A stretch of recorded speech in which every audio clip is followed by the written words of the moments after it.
The Rock against CM Punk, and this time The Rock goes in as champion, and this time The Rock wins again. Uh, This but time he won with a rock bottom. We the have to say that. first thing I want to point out is the awkward introduction for The Rock. Did anybody else notice that with Justin Roberts? I thought it was hilarious. Yeah. He goes, "The Rock." I must have not been paying attention enough to his entrance to notice. I laughed my ass off. I love Justin Roberts. I mean, I like Fink more than him, but I still thought that was fucking hilarious though because it was so awkward. But At least we don't have Tony Chimel anymore. He was just the worst. the rated R super. Superstar. Yeah. Yeah. Hulk Hogan. So the match itself, Punk tries to goad The Rock into getting disqualified and losing the title. He even spits on The Rock's forehead. Yep. They have another problem with the table because I don't know what's going on, but these two they can't get the tables to break correctly. The one broke too early, and this one no-selled the rock bottom. Yeah, so these tables do not work well with them. You had your people's elbows and your spine busters and your sharp. Punk actually hit a finish on him this time around. They made Punk look like he was the babyface at first with the ref bump, where he had the pin on The Rock, and that I didn't see that coming at all. So I thought that was pretty interesting. It's kind of a way to make Punk save face a little bit, and in the end, it comes down to a rock bottom and Mike Chioda coming in to count the pinfall and all that. I seriously think that hopefully with that screwy finish, it really becomes a triple threat match. Yeah. I mean, Punk cannot be relegated to facing Undertaker third from the last or middle of the show. He needs a WrestleMania main event. I mean, he was in the WWE title picture for all this time where they're just going to shove him to the side of the middle of the card of the show just so that they can get their big old Rock versus Cena rematch. No.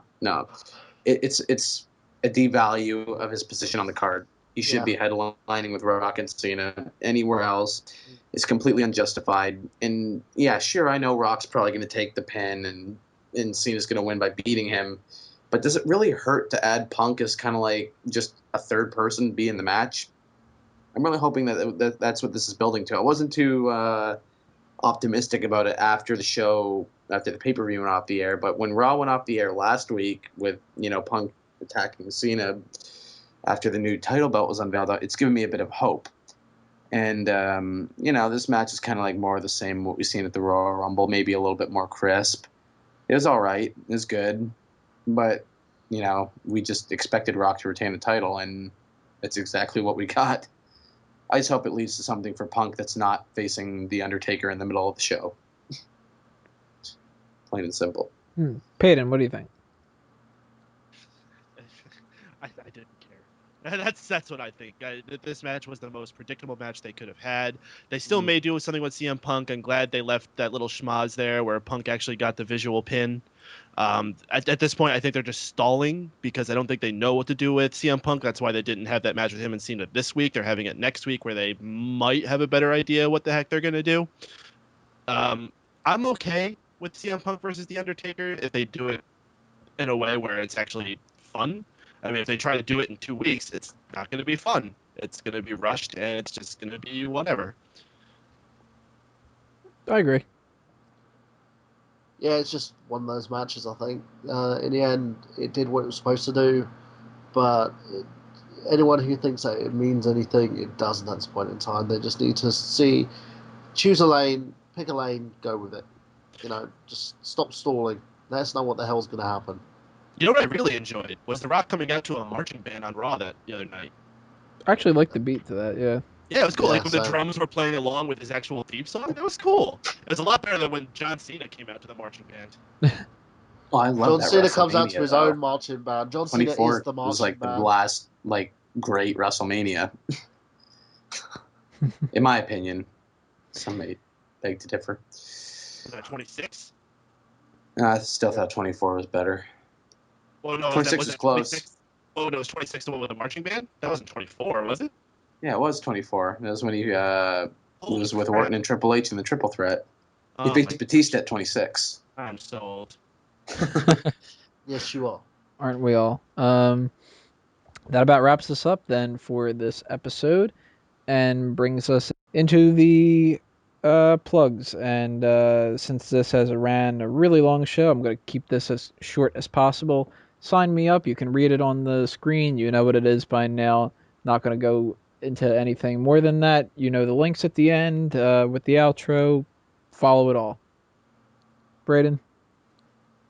Okay, you can subscribe to me at my YouTube page, www.youtube.com/spoodbeast, for all things basically Nintendo, if not a little bit of PlayStation gaming. It's on a bit of a hiatus right now. I'm in the midst of a move to a new location, so the videos are kind of being put on the back burner until all that is finished, which everything should resume at the beginning of March as scheduled. Continue, supporting the show, subscribe, tell your friends, all that sort of thing, because we all love talking about wrestling and we all love having people hear us, unless of course they're going to be cunts about it and talk about how stupid we are for getting something wrong that they probably didn't even predict correctly themselves. And yeah, that's pretty much all I have to say. Burhan? Dancing bears. That's a whole different type of plug. www.brazzers.com. Yeah. Dace is like, I'm there. Yeah, he probably is watching it right now. Nerdgenius.com, youtube.com/the Nerdgenius, twitter.com/Michael Burhan, and also facebook.com/Nerdgenius. You know the routes. Go and find me, people. And Payton. Oh, if you want to hear more of me talking about wrestling, you can check out my podcast, Keeping Kayfabe, where wrestling is still real to us. We do we choose a match each week to go highlighted in depth on, and you can find us on iTunes, YouTube, Facebook, Twitter. Just do @Keeping Kayfabe /Keeping Kayfabe, whatever is appropriate for whatever website you're on. And you can also check out Newbie TV, where I am creating original series based around nerd cultures. You can check out Two Oafs and Lawn Chairs, where we do episodes influenced by Portal and Grand Theft Auto so far. Those are available now. Actually, the Grand Theft Auto one's in production. I lied. You can also find 6-Star Support, where an IT guy gets a phone call from Christopher Walken trying to get on the internet. It's funny, I promise. Newbie TV. Search for that. So, fanboys and smarks and everybody else underneath the mango tree, that is it for episode 68 of Smack Talk. We will see you next week because this is yet another Smark Out moment, and we're being counted out. Adios, everybody.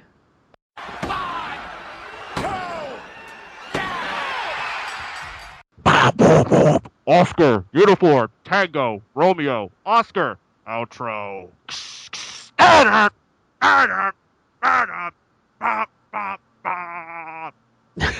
outro.